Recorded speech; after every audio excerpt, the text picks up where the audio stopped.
Stave 4. The Last of the Spirits. The phantom slowly, gravely, silently approached. When it came near him, Scrooge bent down upon his knee, for in the very air through which this spirit moved it seemed to scatter gloom and mystery. It was shrouded in a deep black garment, which concealed its head, its face, its form, and left nothing of it visible, save one outstretched hand. But for this, it would have been difficult to detach its figure from the night, and separate it from the darkness by which it was surrounded. He felt that it was tall and stately when it came beside him, and that its mysterious presence filled him with a solemn dread. He knew no more, for the spirit neither spoke nor moved. "I am in the presence of the ghost of Christmas yet to come?" said Scrooge. The spirit answered not, but pointed onward with its hand. "You are about to show me shadows of the things that have not happened, but will happen in the time before us," Scrooge pursued. "Is that so, spirit?" The upper portion of the garment was contracted for an instant in its folds, as if the spirit had inclined its head. That was the only answer he received. Although well used to ghostly company by this time, Scrooge feared the silent shape so much that his legs trembled beneath him, and he found that he could hardly stand when he prepared to follow it. The spirit paused a moment, as observing his condition, and giving him time to recover. But Scrooge was all the worse for this.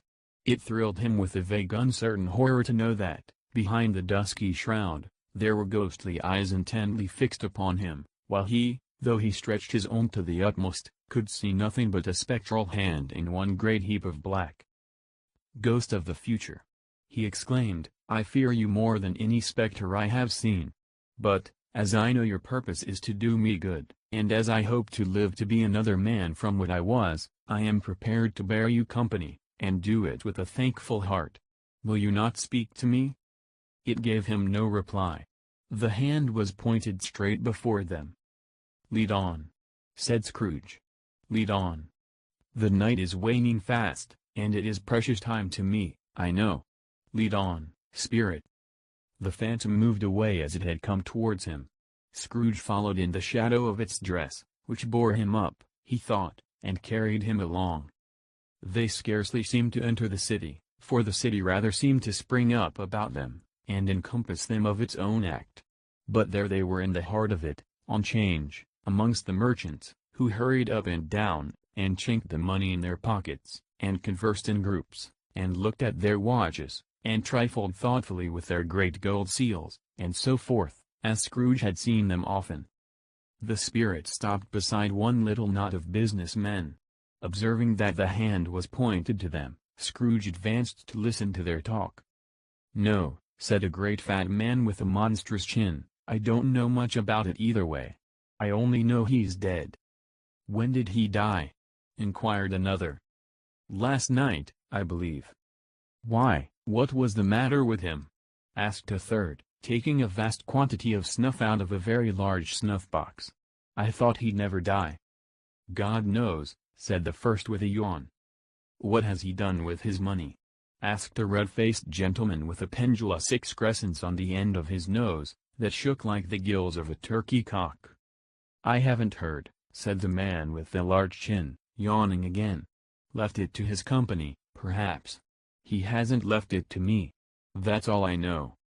This pleasantry was received with a general laugh. "It's likely to be a very cheap funeral," said the same speaker, "for, upon my life, I don't know of anybody to go to it.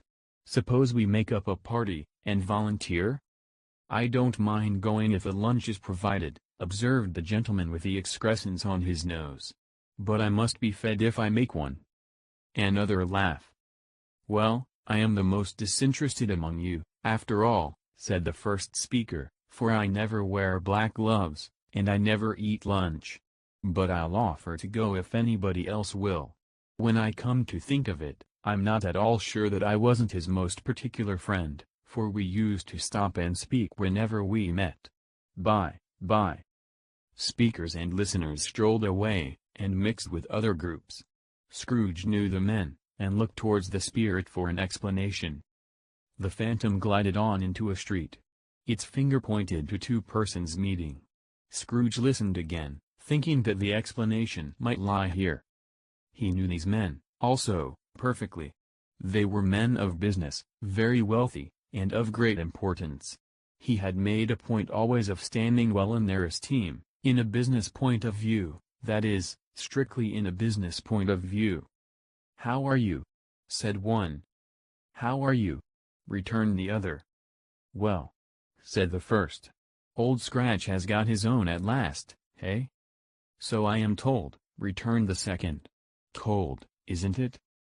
Seasonable for Christmas time. You are not a skater, I suppose?" "No. No. Something else to think of. Good morning." Not another word.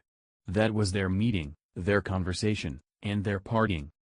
Scrooge was at first inclined to be surprised that the spirit should attach importance to conversations apparently so trivial, but, feeling assured that they must have some hidden purpose, he set himself to consider what it was likely to be. They could scarcely be supposed to have any bearing on the death of Jacob, his old partner, for that was past, and this ghost's province was the future. Nor could he think of any one immediately connected with himself, to whom he could apply them. But nothing doubting that, to whomsoever they applied, they had some latent moral for his own improvement, he resolved to treasure up every word he heard, and everything he saw, and especially to observe the shadow of himself when it appeared. For he had an expectation that the conduct of his future self would give him the clue he missed, and would render the solution of these riddles easy. He looked about in that very place for his own image, but another man stood in his accustomed corner, and, though the clock pointed to his usual time of day for being there, he saw no likeness of himself among the multitudes that poured in through the porch. It gave him little surprise, however, for he had been revolving in his mind a change of life, and thought and hoped he saw his newborn resolutions carried out in this. Quiet and dark, beside him stood the phantom, with its outstretched hand. When he roused himself from his thoughtful quest, he fancied, from the turn of the hand, and its situation in reference to himself, that the unseen eyes were looking at him keenly. It made him shudder, and feel very cold. They left the busy scene, and went into an obscure part of the town, where Scrooge had never penetrated before, although he recognized its situation and its bad repute. The ways were foul and narrow, the shops and houses wretched, the people half-naked, drunken, slipshod, ugly.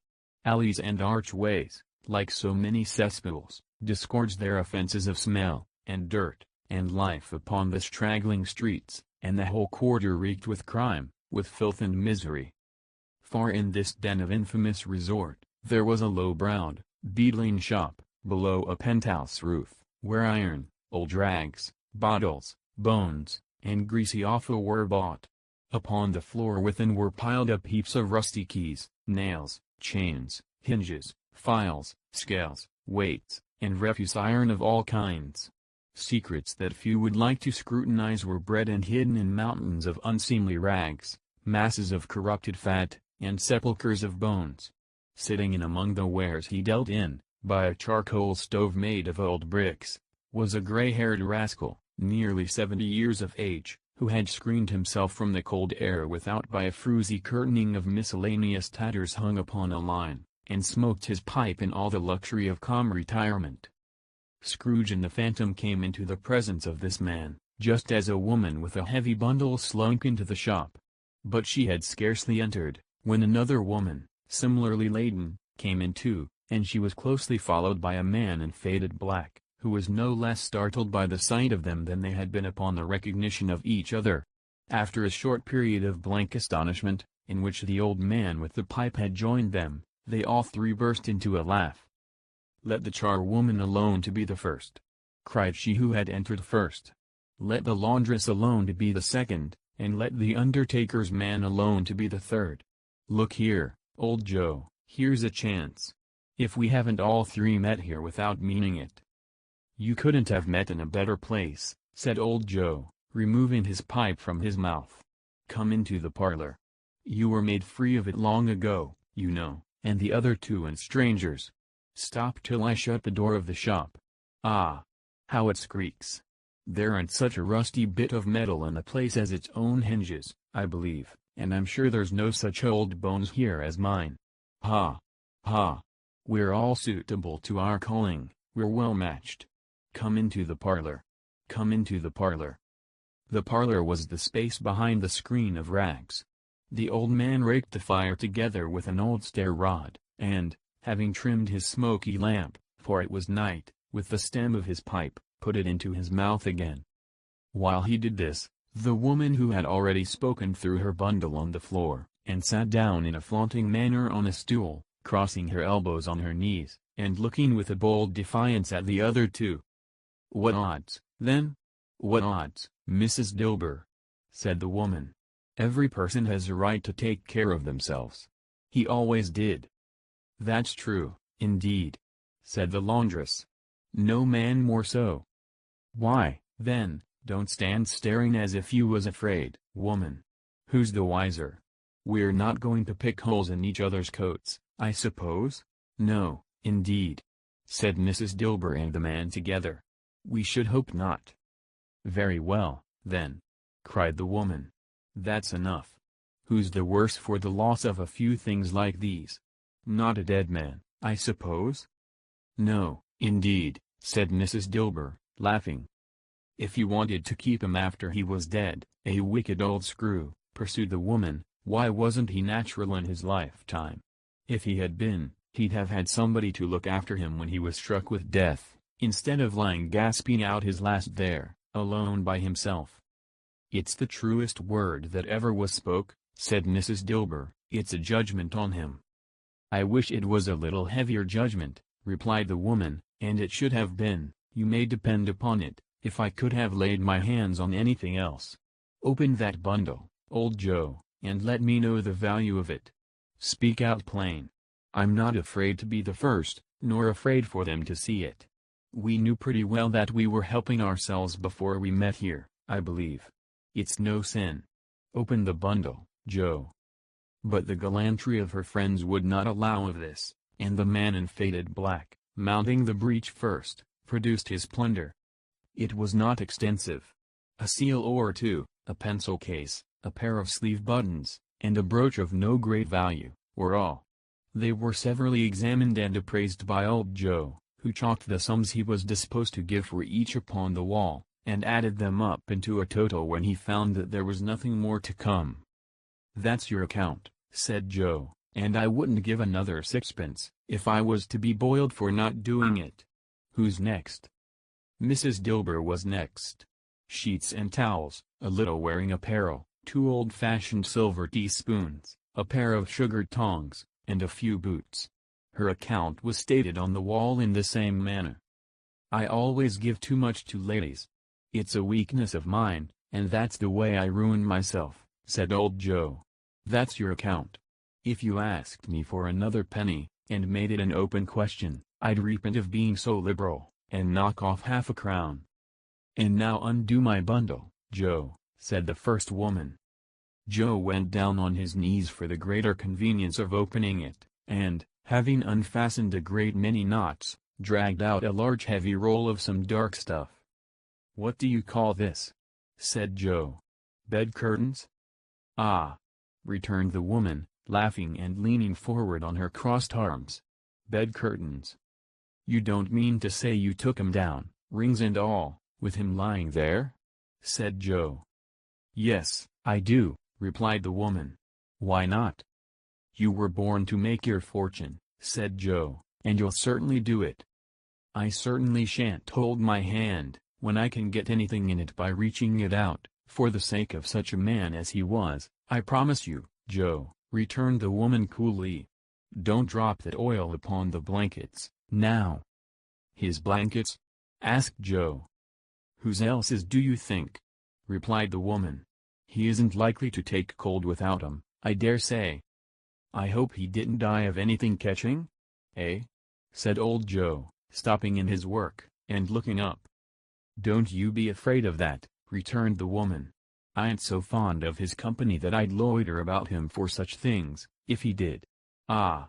You may look through that shirt till your eyes ache, but you won't find a hole in it, nor a threadbare place. It's the best he had, and a fine one too. They'd have wasted it, if it hadn't been for me." "What do you call wasting of it?" asked old Joe. "Putting it on him to be buried in, to be sure," replied the woman with a laugh. "Somebody was fool enough to do it, but I took it off again.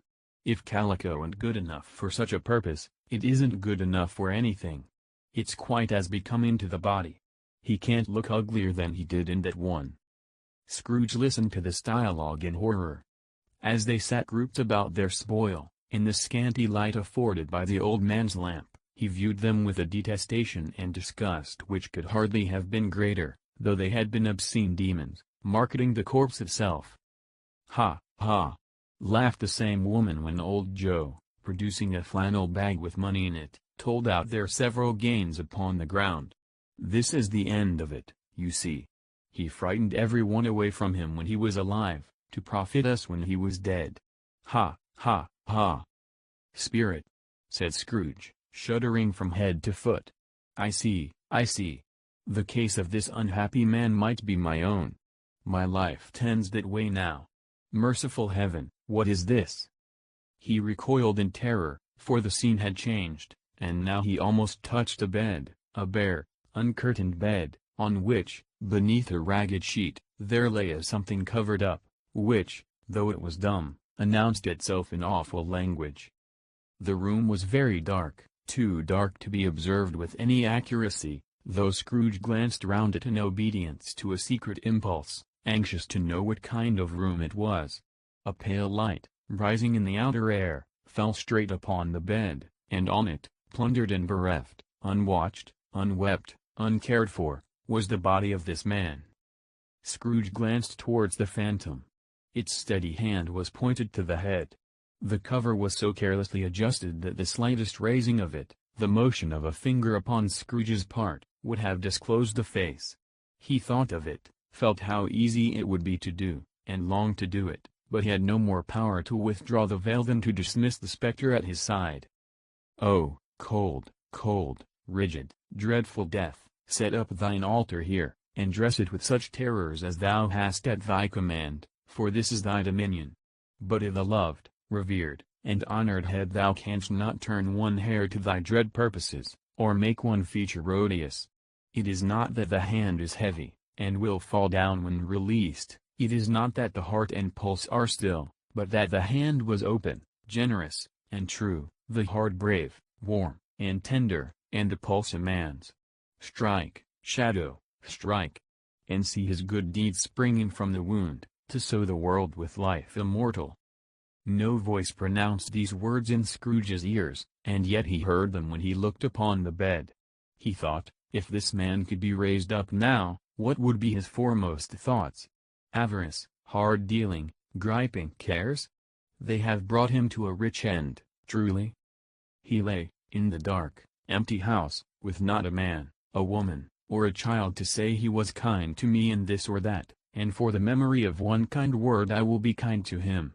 A cat was tearing at the door, and there was a sound of gnawing rats beneath the hearthstone. What they wanted in the room of death, and why they were so restless and disturbed, Scrooge did not dare to think. "Spirit," he said, "this is a fearful place. In leaving it, I shall not leave its lesson, trust me. Let us go." Still the ghost pointed with an unmoved finger to the head. "I understand you," Scrooge returned, "and I would do it if I could. But I have not the power, Spirit. I have not the power." Again it seemed to look upon him. "If there is any person in the town who feels emotion caused by this man's death," said Scrooge, quite agonized, "show that person to me, Spirit. I beseech you." The phantom spread its dark robe before him for a moment, like a wing, and, withdrawing it, revealed a room by daylight, where a mother and her children were. She was expecting someone, and with anxious eagerness, for she walked up and down the room, started at every sound, looked out from the window, glanced at the clock, tried, but in vain, to work with her needle, and could hardly bear the voices of her children in their play. At length the long-expected knock was heard. She hurried to the door, and met her husband, a man whose face was careworn and depressed, though he was young. There was a remarkable expression in it now, a kind of serious delight of which he felt ashamed, and which he struggled to repress. He sat down to the dinner that had been hoarding for him by the fire, and, when she asked him faintly what news, which was not until after a long silence, he appeared embarrassed how to answer. "Is it good," she said, "or bad?" To help him. "Bad," he answered. "We are quite ruined?" "No. There is hope yet, Caroline." "If he relents," she said, amazed, "there is. Nothing is past hope, if such a miracle has happened." "He is past relenting," said her husband. "He is dead." She was a mild and patient creature, if her face spoke truth, but she was thankful in her soul to hear it, and she said so with clasped hands. She prayed forgiveness the next moment, and was sorry, but the first was the emotion of her heart. "What the half-drunken woman, whom I told you of last night, said to me when I tried to see him and obtain a week's delay, and what I thought was a mere excuse to avoid me, turns out to have been quite true. He was not only very ill, but dying, then. To whom will our debt be transferred? I don't know. But, before that time, we shall be ready with the money, and, even though we were not, it would be bad fortune indeed to find so merciless a creditor and his successor. We may sleep tonight with light hearts, Caroline." Yes. Soften it as they would, their hearts were lighter. The children's faces, hushed and clustered round to hear what they so little understood, were brighter, and it was a happier house for this man's death. The only emotion that the ghost could show him, caused by the event, was one of pleasure. "Let me see some tenderness connected with a death," said Scrooge, "or that dark chamber, spirit, which we left just now, will be forever present to me." The ghost conducted him through several streets familiar to his feet, and, as they went along, Scrooge looked here and there to find himself, but nowhere was he to be seen. They entered poor Bob Cratchit's house, the dwelling he had visited before, and found the mother and the children seated round the fire. Quiet. Very quiet. The noisy little Cratchits were as still as statues in one corner, and sat looking up at Peter, who had a book before him.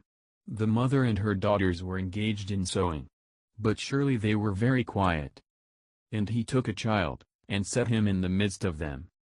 Where had Scrooge heard those words? He had not dreamed them.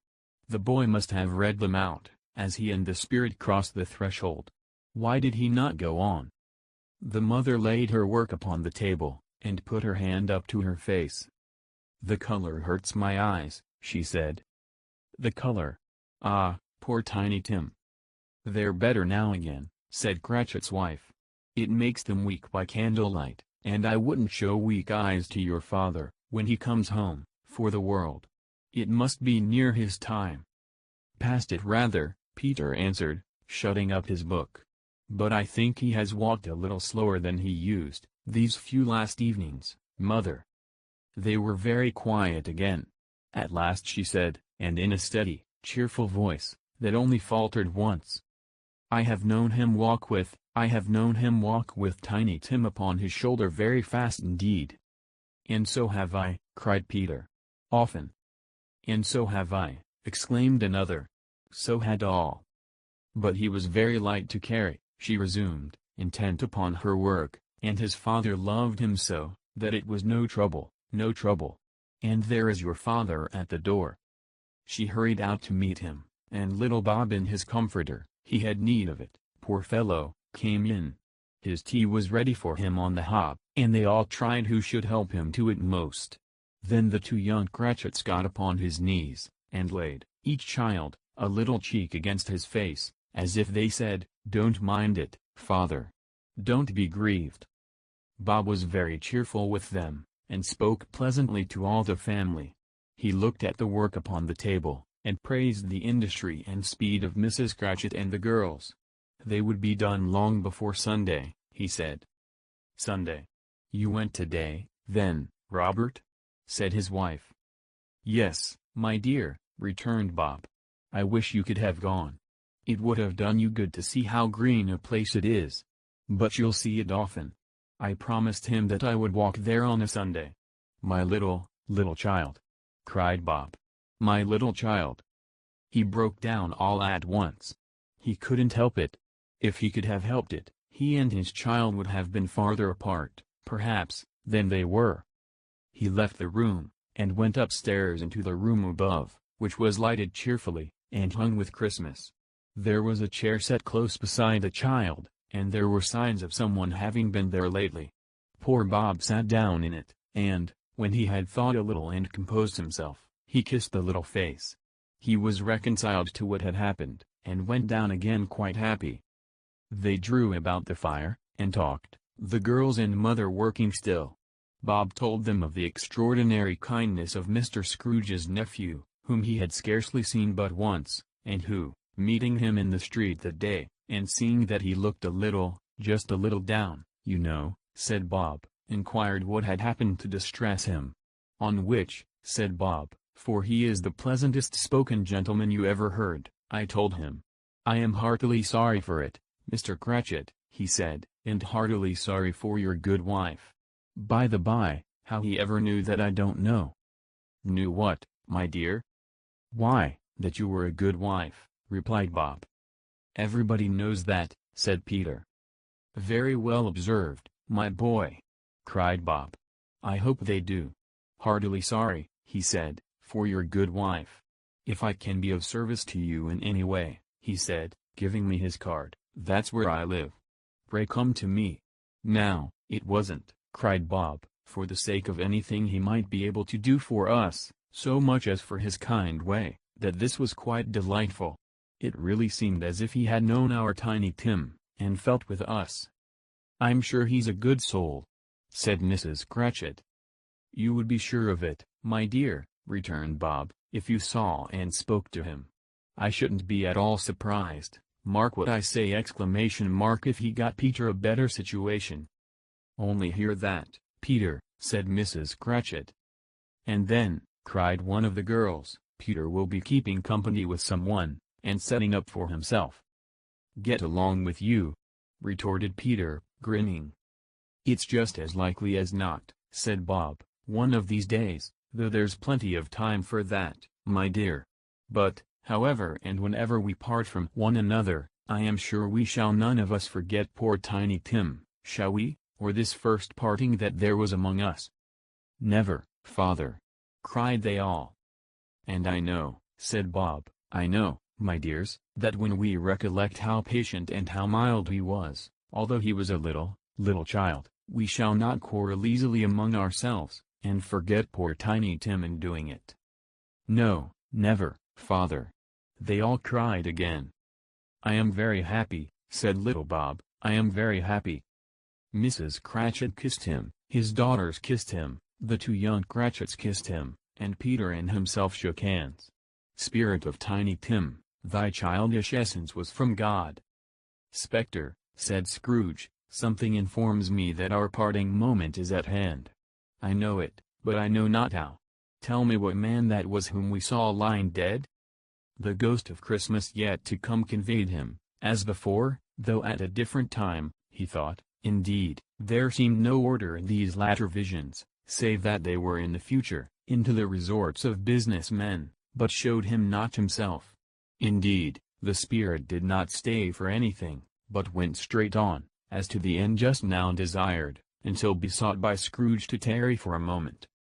This court, said Scrooge, through which we hurry now, is where my place of occupation is, and has been for a length of time. I see the house. Let me behold what I shall be in days to come. The spirit stopped, the hand was pointed elsewhere.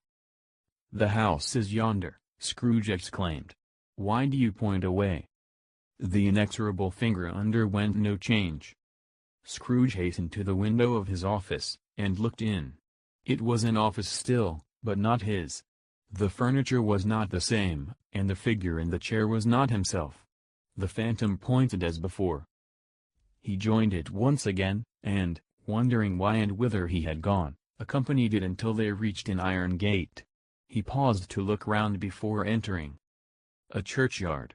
Here, then, the wretched man, whose name he had now to learn, lay underneath the ground. It was a worthy place. Walled in by houses, overrun by grass and weeds, the growth of vegetation's death, not life, choked up with too much burying, fat with a repleted appetite. A worthy place. The spirit stood among the graves, and pointed down to one. He advanced towards it trembling.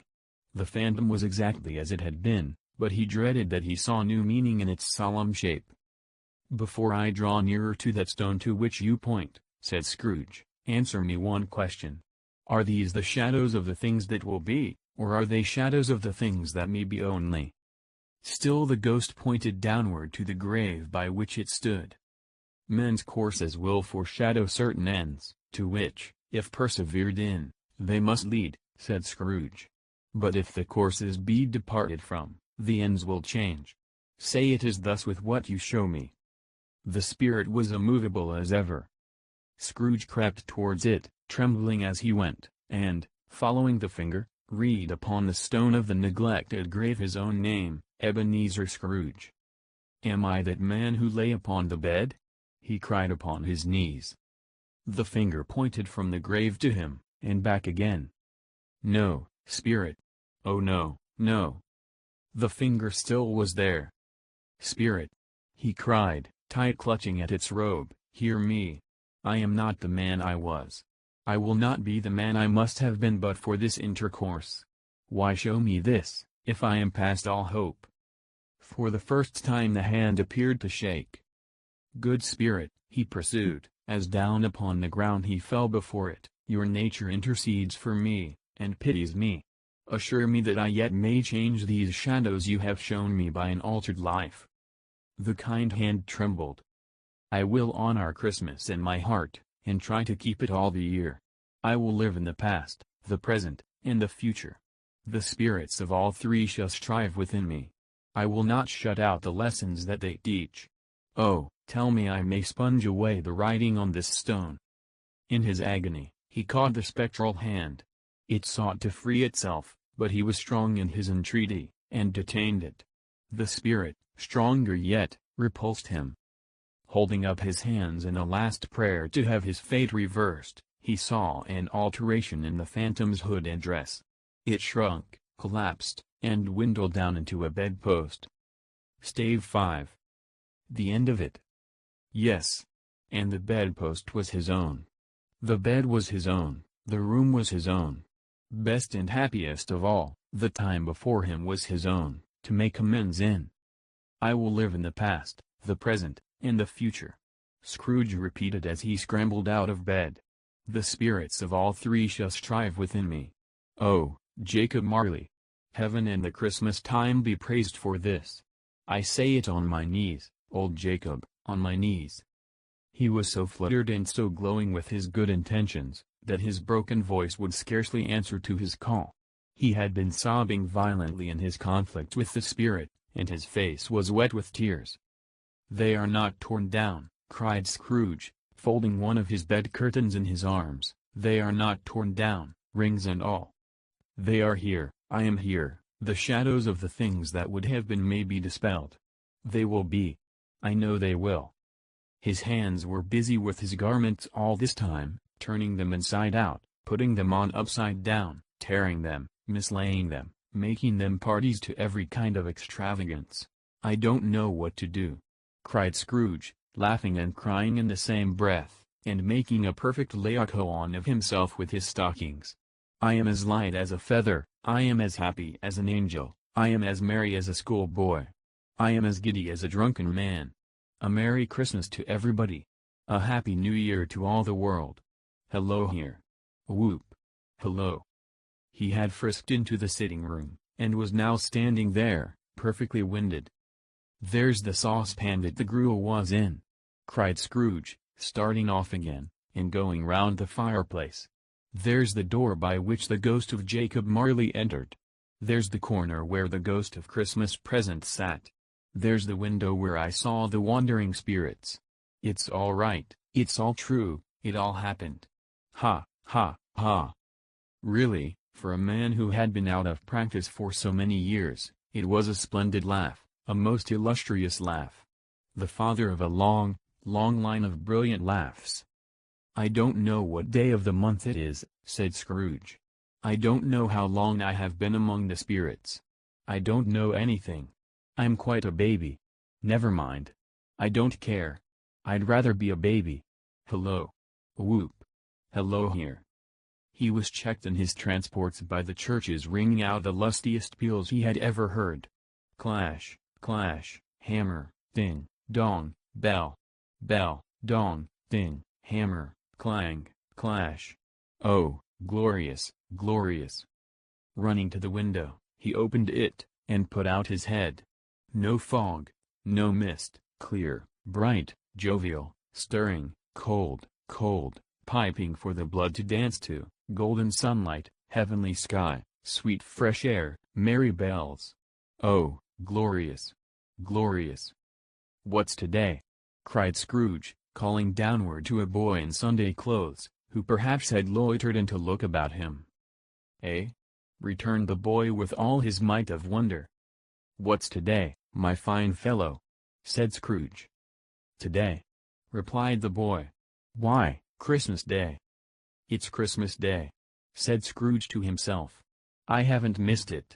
The spirits have done it all in one night. They can do anything they like. Of course they can. Of course they can. Hello, my fine fellow. Hello, returned the boy. Do you know the poulterers in the next street but one, at the corner? Scrooge inquired. I should hope I did, replied the lad.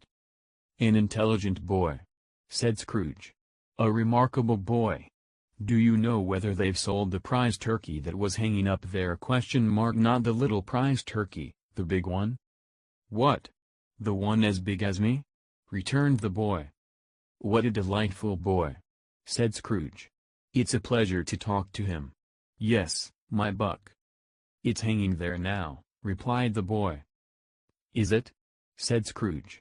Go and buy it. Walk-ye-are, exclaimed the boy. No, no, said Scrooge, I am in earnest. Go and buy it, and tell 'em to bring it here, that I may give them the directions where to take it. Come back with the man, and I'll give you a shilling. Come back with him in less than 5 minutes, and I'll give you half a crown. The boy was off like a shot. He must have had a steady hand at a trigger who could have got a shot off half so fast. I'll send it to Bob Cratchit's, whispered Scrooge, rubbing his hands, and splitting with a laugh. He shan't know who sends it. It's twice the size of Tiny Tim. Joe Miller never made such a joke as sending it to Bob's will be. The hand in which he wrote the address was not a steady one, but write it he did, somehow, and went downstairs to open the street door, ready for the coming of the poulterer's man. As he stood there, waiting his arrival, the knocker caught his eye. I shall love it as long as I live, cried Scrooge, patting it with his hand. I scarcely ever looked at it before. What an honest expression it has in its face. It's a wonderful knocker! ! Here's the turkey. Hello. Whoop. How are you? Merry Christmas. It was a turkey. He never could have stood upon his legs, that bird. He would have snapped 'em short off in a minute, like sticks of sealing wax. Why, it's impossible to carry that to Camden Town, said Scrooge. You must have a cab. The chuckle with which he said this, and the chuckle with which he paid for the turkey, and the chuckle with which he paid for the cab, and the chuckle with which he recompensed the boy, were only to be exceeded by the chuckle with which he sat down breathless in his chair again, and chuckled till he cried. Shaving was not an easy task, for his hand continued to shake very much, and shaving requires attention, even when you don't dance while you are at it. But, if he had cut the end of his nose off, he would have put a piece of sticking plaster over it, and been quite satisfied. He dressed himself all in his best, and at last got out into the streets. The people were by this time pouring forth, as he had seen them with the ghost of Christmas present, and, walking with his hands behind him, Scrooge regarded every one with a delighted smile. He looked so irresistibly pleasant, in a word, that 3 or 4 good-humored fellows said, "Good morning, sir. A Merry Christmas to you." And Scrooge said often afterwards that, of all the blithe sounds he had ever heard, those were the blithest in his ears. He had not gone far when, coming on towards him, he beheld the portly gentleman who had walked into his counting-house the day before, and said, "Scrooge and Marley's, I believe? It sent a pang across his heart to think how this old gentleman would look upon him when they met, but he knew what path lay straight before him, and he took it. "My dear sir," said Scrooge, quickening his pace, and taking the old gentleman by both his hands, "how do you do? I hope you succeeded yesterday. It was very kind of you. A Merry Christmas to you, sir." "Mr. Scrooge?" "Yes," said Scrooge. "That is my name, and I fear it may not be pleasant to you. Allow me to ask your pardon. And will you have the goodness," here Scrooge whispered in his ear. "Lord bless me!" cried the gentleman, as if his breath were taken away. "My dear Mr. Scrooge, are you serious?" "If you please," said Scrooge. "Not a farthing less. A great many back payments are included in it, I assure you. Will you do me that favor?" "My dear sir," said the other, shaking hands with him, "I don't know what to say to such munify." "Don't say anything, please," retorted Scrooge. "Come and see me. Will you come and see me?" "I will," cried the old gentleman. And it was clear he meant to do it. "Thank'ee," said Scrooge. "I am much obliged to you. I thank you 50 times. Bless you." He went to church, and walked about the streets, and watched the people hurrying to and fro, and patted the children on the head, and questioned beggars, and looked down into the kitchens of houses, and up to the windows, and found that everything could yield him pleasure. He had never dreamed that any walk, that anything, could give him so much happiness. In the afternoon he turned his steps towards his nephew's house. He passed the door a dozen times before he had the courage to go up and knock. But he made a dash, and did it. "Is your master at home, my dear?" said Scrooge to the girl. "Nice girl. Very." "Yes, sir." "Where is he, my love?" said Scrooge. "He's in the dining room, sir, along with mistress. I'll show you upstairs, if you please." "Thank'ee. He knows me," said Scrooge, with his hand already on the dining room lock. "I'll go in here, my dear." He turned it gently, and sidled his face in round the door. They were looking at the table, which was spread out in great array, for these young housekeepers are always nervous on such points, and like to see that everything is right. "Fred," said Scrooge. Dear heart alive, how his niece by marriage started! Scrooge had forgotten, for the moment, about her sitting in the corner with the footstool, or he wouldn't have done it on any account.